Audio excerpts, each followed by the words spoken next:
Hi everyone, happy final day of foundations. I'm super bummed that I couldn't be with you today, but I'm really looking forward to being able to start reading your emerging visions and your strong start plans on the Foundations Google site. I just wanted to, even though I couldn't be there in person, I just wanted to be able to give you guys a quick voiceover of the menu of options that we're going to be offering as a humanities team in the upcoming weeks leading up and through September 30th. So to do that, I want to tell you a little bit about the bets that we're making as a humanities team about what's going to get you and your kids to radically different outcomes than they've seen previously or felt previously. So the first one is one that many of you know I feel pretty strong about. Just that humanities teachers who identify as students of the humanities find daily joy in their work. And an example of this actually is from my own experience as a teacher, coming back and teaching middle school after being in college, where at least the case for me was experiencing reading as something that I did in order to produce something. And although I enjoyed what I was reading and I enjoyed learning, I wasn't joyfully reading on a daily basis. But when I came back to the classroom, I decided that I was going to start reading all the books that my kids were reading again, and really getting to know literature personally all over again, and found that because of that, I pushed more. I pushed my kids more purposefully as readers to independently read as well as get better at our in-class reading. In fact, so much so that I would model that by reading alongside them during independent reading time. Which I thought all this was great, but the real selling point was that at the very end of the school year, I gave my students a reading survey, and I asked them it was a multiple choice question.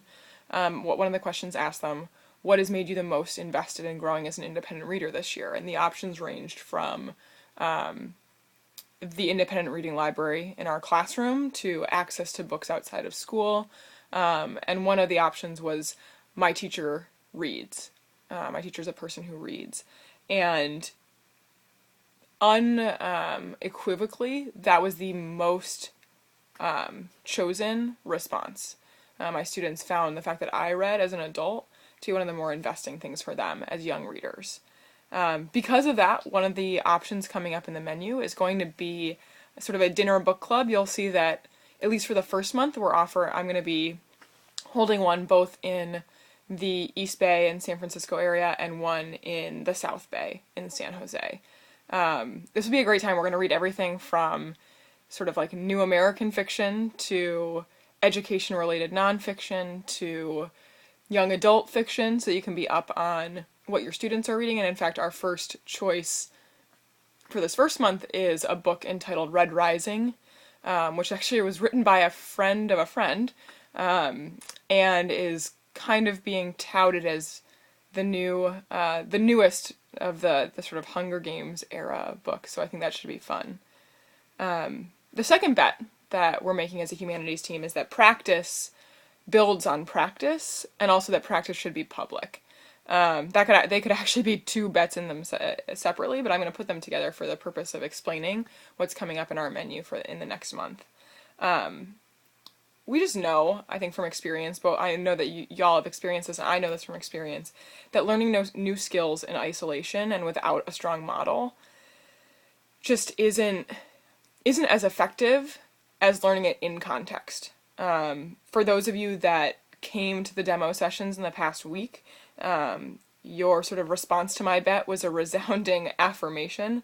So many of you said from seeing the lessons taught and getting to experience it as a student that you felt like you were walking away not only with a stronger idea of what a class could look like, but actually having experienced it from the student's position allowed you to think more about how your students would react to that kind of instruction, or to empathize with them when thinking about parts that you were struggling with. Overall, the idea here is like a focus on strong instructional activities, a focus on building from where you are in your practice, and a focus on peer-to-peer feedback. So you'll notice on the menu two options that are labeled as PLCs, or professional learning communities. One is the Building the Foundation video PLC, which will be meeting bi-weekly in each sort of community area. So I'll be in San Jose one of the nights during that week, and I will be in the East Bay, San Francisco area another one of the nights that week. This will be a great opportunity for you to experience a lesson. I will both go to a classroom and teach it for students and videotape it, as well as demo it that night for you in person. And then you will get a chance to, using the lesson plan I've created, to modify it to your own schedule, and then go back into your classrooms and actually practice those yourself while videotaping that, and that will bring us together. You'll upload your videos to Edthena, and we'll come back together the following sort of week after that, analyze them, talk about where we have space to grow. It'll be a great opportunity for you and your peers to give each other feedback and to give each other pushes and praise and to learn from each other. The other one is the Write Like This Student Work Analysis PLC. Very much in the same way, I think grounding our work in the reality in the classroom. So with the previous PLC, we're going to be looking a lot at like planning and execution and building from where we are in our planning and execution. In this PLC, we're going to be building our planning and execution from where our students are, actually looking at the gaps that we see in the writing our kids are doing, and then deeply analyzing the root causes of those gaps and problem solving around them. It's just super exciting. It's something that I've seen done before really well. The third bet is that something that I shared on the very first day, the spirit of our group, which is that we are collectively responsible for all of our students and all of their outcomes. To be perfectly honest, there is absolutely nothing we can't do together as a group. There is no problem that is unsolvable. There is no student that is uninvestable. I don't think that's a word. And there is no text that is unteachable, and I apologize for all the double negatives I just threw at you. But because of this, it is beneficial for us to meet all together as a group throughout the year multiple times. So you'll see on your menu that I'm building out a Humanities Day of Learning.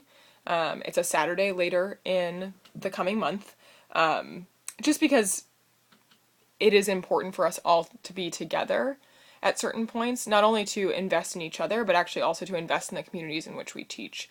And so this day won't just be a day of learning that we go to a community and we sit in an office and we learn all day. I actually firmly believe that we need to ground ourselves in the physical place that we're in. And so each of these Saturdays will involve sort of a community component.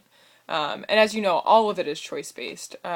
But the plan currently is to arrive in Oakland that morning and actually participate in a sort of community event, whether it is working on a mural. I've been in contact with a few groups that are currently muraling in West Oakland. So whether it's working on a mural with them or helping beautify they're actually currently working on beautifying a park area that used to just be a parking lot in order to help move in a series of mobile clinics. Another potential service project that we could work on. And then after that morning, and then after lunch, spending the last few hours of the day in two sessions. One is a sort of community learning session around analyzing student work. And the second two in the afternoon, you'll get a choice either to work in that Write Like This student work PLC or to join a unit planning session. Lastly, I'm sure you probably have seen, we're planning to spend a little bit of time together in the evening getting to know each other better over a happy hour. The last thing I just want to mention, because there are a couple odds and ends also on this menu that, although I think they align to the bets that I'm making, are more aligned to the idea that flexibility and autonomy are super important for us as learners. So you'll notice the humanities webpage is going to be one of our sort of options it's a resource for support. In the coming months. I know that you've all noticed my very quick upswing in my ability to maneuver WordPress. I take it really seriously. I'm going to be continuing to update things. You'll see this video there, but just keeping that as a place for us to sort of curate and collect our best thinking throughout the year. The last two on the list are the East Bay World Language Project for Spanish teachers or for those of you teaching foreign language. This is an opportunity that is curated by another organization. Reach out to me directly for us to talk more about it if you're interested. And the last one is the National Writing Project, which if you haven't been on their website, you should definitely check it out. They have chapters in San Jose and in Berkeley in the East Bay, and they offer either they offer sessions frequently, bi-weekly, monthly, and most are free of charge or for a very small amount. And this is a great opportunity to learn and write amongst your peers outside of our organization. The few sessions that I went to this summer, I found to be incredibly enriching, and I made some great contacts. So definitely come ready to sort of like learn and to meet new people. Just before I sign off, it's already been 10 minutes and 30 seconds of me talking, so I apologize. I'd love it if you could text me at my number, which I think all of you have already, but it's on this bright post-it note. Text me the thing that you are most excited about for the upcoming year. So at 860-248-1277. Just before you leave the session, I'd love to. I'm so excited at the end of this wedding to be able to get my clutch back and take a look at my phone and see what you guys are looking forward to. Because I know I'm really looking forward to being back with y'all real soon. I'll be thinking of you guys, especially Sunday night, Monday morning, as you and your kiddos head to school. What an exciting journey is continuing, and I feel so lucky to be on it with you. So good luck. Enjoy the rest of the day. Feel free to reach out. I know I emailed y'all this week, but feel free to reach out with questions and